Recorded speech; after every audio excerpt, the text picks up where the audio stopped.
Welcome to STEPS, a staff training program run by the Office of Graduate Research at Flinders University.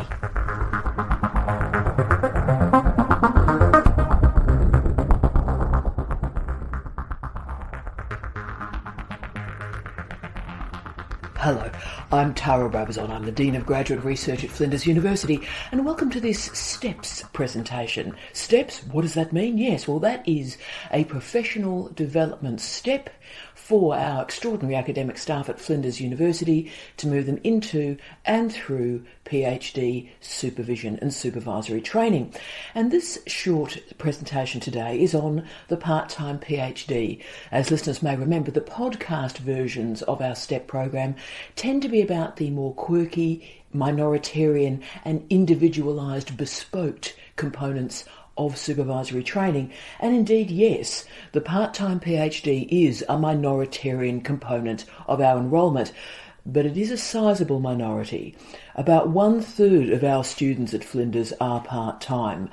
But it's also a moving feast because, yes, there are the students that start part-time and finish part-time, but then there are the students that start part-time and finish full-time. Unusual group, but of course a much more common group is the crew that start full-time and finish part-time. But there is a notion that the part-time enrolment in the PhD is a very small minority, and that's simply not true. 1/3 of our students at Flinders University at any one time are part-time. But I recently read a history of US higher education, and that showed that the majority of American graduate students from 1967 right the way through to 2000 were part-time, running at 55% of the total enrolment. Isn't that remarkable? So right now in the United Kingdom, and these are 2017 figures, between 20 and 25% of PhDs in the UK are part-time. So for the part-time students around the world, this is a group that will be expanding in numbers, and therefore we as supervisors need to work with what will be an emerging and enlarging group. Because let's be honest, every single one of our students is one email, one telephone call, one job, one family issue away from part-time enrolment. And this is very much a bespoke enrolment strategy. And it is a dangerous enrolment strategy. Why dangerous? Well, I say this a lot because the longer the candidature, the less likely the student is to finish. Therefore, part-time students, by default, are less likely to finish because motivation wanes, life happens, tragedies happen, opportunities happen. And the reason that a student starts a part-time PhD is because they're busy. They're busy people, and every moment they're spending on their PhD is time away from their family, incredibly early mornings, working through the weekends, and of course there are points of your life where you go, is this really worth it? So I wanted to try and present today some strategies for success, and there is some strong literature here in this field to keep part-timers enrolled and completing. And we're going to use some of that research today. And we are going to talk through the distinct part-time enrolments. And as we've talked about, there are three. The start to finish part-timers, that's the major group here. Full-timers to part-time, that's the second most common. And then the part-timers moving to full-time, very rare, only happens often when a scholarship suddenly arrives near the end. So let's start with the big group. Let's start with the start to finish part-timers.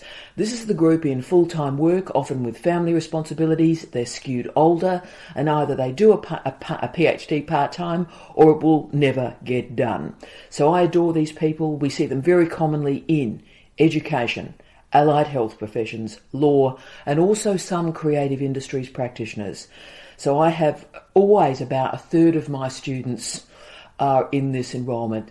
Sometimes it gets to half, depending on my supervision of education and health students, to be frank, but mostly it's about 1/3, so it's running at about the same level as the university. So for this group of part-timers, they have a stability of a work pattern, so the paid employment is predictable. The family life is often predictable because they're older. So they fit the PhD into the pattern of a personal and professional life. They are bright, motivated, committed people who are using a PhD to move to the next stage of their lives, and they're in their 30s, their 40s or their 50s. But that's also the point where family caring responsibilities are at their height as well. This is a strong group of finishers. They can finish, and they can finish well because of their motivation, but particular characteristics have to be put in place to help them finish. So keeping the candidature as short as possible here really matters. Engagement with the supervisor really matters here. Quality supervision really matters here. This group has to be organised, and they must have a program of study and a plan of work, or else the candidature will drift.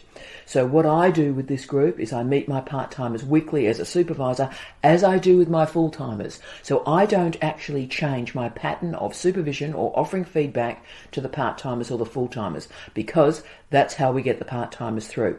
Keeping the connection with the supervisor in the university, and also having that connection with the full-time students means they're seeing people finishing who are friends of theirs. They get to know them. So that means, of course, they do finish, they can see an end in sight. We keep the part-timers engaged, keep the connection with the supervisor in the university. Also, these similar techniques, of course, work with full-timers because it creates momentum for their work. And I'm friends with all my students on Facebook, and I know that freaks out some of our colleagues at Flinders, but there are many reasons I do that. But the primary one is so I'm maintaining that connection with my part-time PhD students. They're adults, they got families, they got responsibilities, they're in work, but they're all over the world. And so they have that, what should I call it, a framework of support around them through Facebook. Whatever their time zone, their friends are their other PhD students who may be part-time or full-time. So particularly for part-timers, that contact with other students matters, and the model to completion for full-timers helps them celebrate their own successes. And the models for their behaviour, although the candidature may be slower, it won't be that much slower because they're seeing models of success. So this strategy for part-time supervision ensures a rapid completion, to be frank, even though they are part-timers. So my part-timers invariably finish in 4 or 5 years, whereas of course 6 is the, you double the full-time figure. So 3 years is full-time, 6 years. 4 to 5 is when I'm getting my part-timers through with this strategy. So supervision, and I mean supervision here, is really necessary. There has to be contact with the supervisor. Strong andragogical methods and content expertise really matters, and it's very, very important to the part-timers. They need information. So what should I be reading now? What do you think of this approach? They're going to ask direct questions, and they need clear, direct answers. So great supervision can save years of a part-time PhD with weekly meetings and careful planning. This matters a lot because this group has so many competing priorities that can take the time of their part-time enrolment. But the weekly meetings can be short. I run them at 30 minutes. The connection is maintained. The research momentum is maintained. So let's move to the next most common group, the group that starts full-time and moves part-time. This change happens for 2 major reasons: a work opportunity, so a student gets a job, or a family transformation, so a birth of a child, divorce or death of a spouse, caring responsibilities for a family member, because something happens during the candidature. So this is the challenging group, red light challenge. Because a lot can go wrong here, because often this group started with the fully immersive experience of a research project, sometimes on scholarship. They've had to relinquish the scholarship, and the changes in life can simply be overwhelming. Life can seem out of control, and all the corners of a student's life fills up very quickly here, and the thesis is basically squeezed into invisibility. Therefore, this is probably the most important part of this podcast for supervisors who may be experiencing this with students at Flinders. And of course, tens of thousands of people go through this throughout the world. What I would advise is the student and the supervisor, when this moment happens, and remember, you might be dealing with a very, very delicate student. What I'd advise is take 3 hours. Get the student to spend 3 hours and think through the life-changing decision. Now, you may be there with them, or they may want to do this on their own, depending if grief is involved and so forth. Empower the student to make this decision. But what you need to say is, we're going to need to block 3 hours out. Do it on your own. Do it with me. We'll do it together. You decide. And in that 3 hours, 2 things need to happen.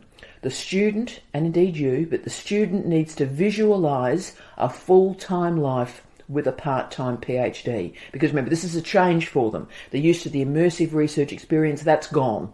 So they have to visualise what their life is going to look like with a full-time life now and a part-time PhD, and offer predictive senses of what this is going to be like. And then I get the students to write down those expectations and write down that vision of their life. So after they've visualised the shape and the patterns of their daily life in a part-time PhD, then we construct a plan.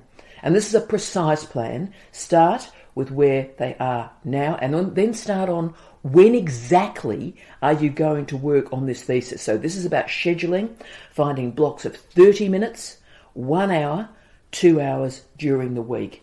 Now, we need to be very, very careful with these students because a lot of them have gone through trauma. But we have to make sure, to be frank with you, the advice I offer students and supervisors is at least every second day, students find 30 minutes for the thesis. It is better if they can find just 30 minutes a day so they endlessly stay connected to the thesis. If it skips to more than missing 2 days, then the disconnection will fester. So I always say, use the students to get 30 minutes of planning on a Sunday. So on Sunday, the students must plan and specify the precise tasks to be completed for that thesis in the blocks of time through the week. And remember, that can be anything, a paragraph, writing up part of an experiment or field work, any work that's useful in this transitional period. Keep them working, keep the students swimming, keep them moving as their life is transforming. Do not let them drop the thesis. Aim for movement. So why it's so important to establish a schedule right at the moment of transition is this is the danger period for the thesis. Life gets in the way, days, weeks, months go by, and then the student's simply disconnected from the thesis and it's gone. It takes incredible will and energy to maintain this connection at this point, and many don't. So we avoid that by walking with full consciousness into a part-time PhD. And for example, I had a great conversation with one of our students in Biol who got the dream job, but he had a year left on his thesis. All the experiments were done, thank the gods, but all the writing was left to do. So it was starting a new job. He was moving with his wife and his baby to a different state, regional Australia, so not much happening there. New house, connecting the utilities up. We've all been there. And he was worried he'd simply lose the thesis. So he and I had a Skype conversation and we programmed 8 hours a week into his schedule on the thesis. And we also had his wife in the Skype conversation as well, so she could see the end in sight as well. If he gave me those 8 hours, we would get him through. So her sacrifices, time away from her husband, would end with a completed thesis. They could share the goal. So from that planning, the thesis is on track for submission. There will be bad weeks, but there'll be more good than bad, and he never disconnected from the thesis, and in fact, he graduated earlier this year. So when a change happens, acknowledge it, acknowledge that your entire life is about to alter, the student's time is going to be crunched, the student's going to be feeling frantic, tired, worried, pulled in multiple directions, perhaps going through grief as well. So a lot of stuff is going on here. And the way through it is to timetable thesis time. Put it in the Microsoft calendar, stick to it, and the student will finish. Every 30 minutes makes a crucial difference to a doctorate. So every 30 minutes is inserted in the calendar and is valuable. Now, this is a very hard pathway through a PhD. A lot of you supervisors went through this as well. This was my pathway through a PhD. So if you seem to be a great scholar, a great teacher, a great researcher, you will be picked up for work as an academic before you finish your PhD in a contract form or through permanency. So you're going to have to finish your PhD while you are in full-time work. And of course, a lot of our students throughout the university, whether it's law or criminology or bio or chem, creative industries, leisure studies, when the expertise is rare in those areas, you'll be picked up by an employer in the private or the public sector. So we do have to recognise that this group may be expanding, and really I recommend all students, if a job comes up, they need to take it. So therefore we're going to have an increasing number of students in this category. So the final category we've got is the very, very special one, the unusual one, the rarest but most successful, the men and women who move from a part-time enrolment to a full-time enrolment to finish the thesis. This group is motivated, manage their time well, and are incredibly productive in the finite time that is available when they move to full-time, and so the thesis is finished very, very quickly.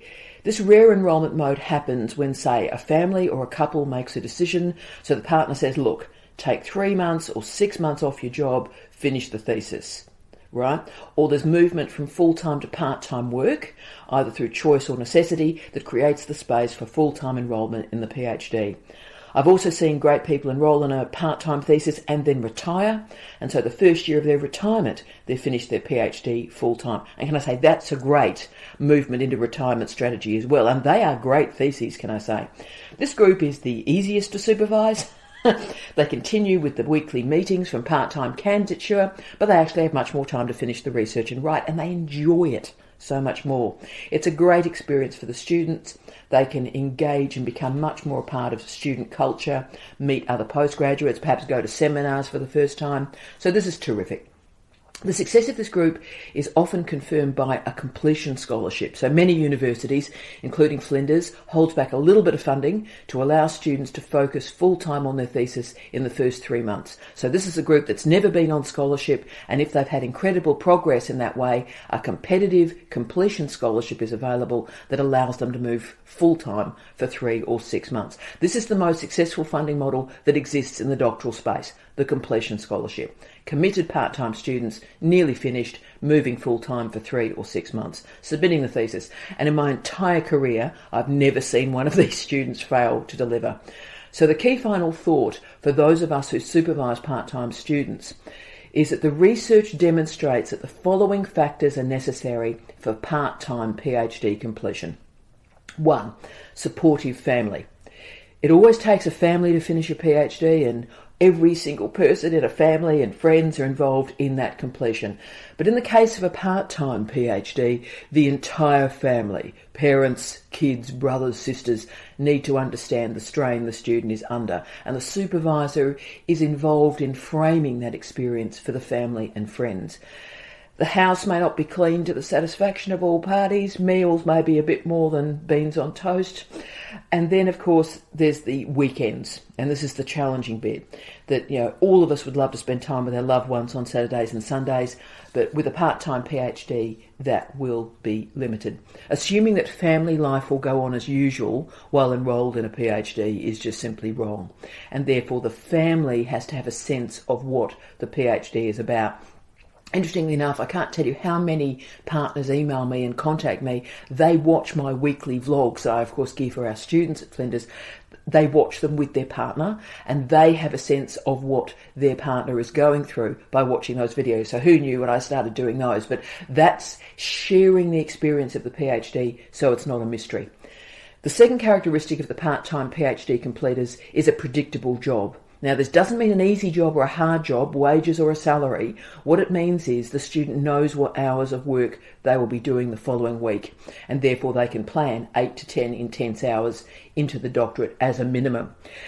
But if our students have consuming jobs, and we've all had a few of these, so 20 hours a day, 7 days a week, then look, you cannot pour a doctorate into an already full life. But the busiest people are often the most organised. So if there is a way to create a predictable gap and insert planned work into that gap, then it will be successful. The third and final characteristic of students who finish a part-time PhD is that they remain engaged, connected with the project, with their supervisor, with the university. So they never let a week pass without working on the doctorate and touching base with their supervisor. So the student doesn't finish the PhD, then park it and say, oh, look, I'll do a bit more work in a couple of months. The students who finish work on it each week. They keep the research and the research relationships alive. So look, the part-time PhD student is an absolute inspiration. They can succeed, and they will succeed with the structures in place. So thank you to colleagues for listening to this presentation, and let's watch this fascinating group of part-time PhDs increase in number in the coming years. Thank you for listening to this STEPS training program on behalf of the Office of Graduate Research at Flinders University.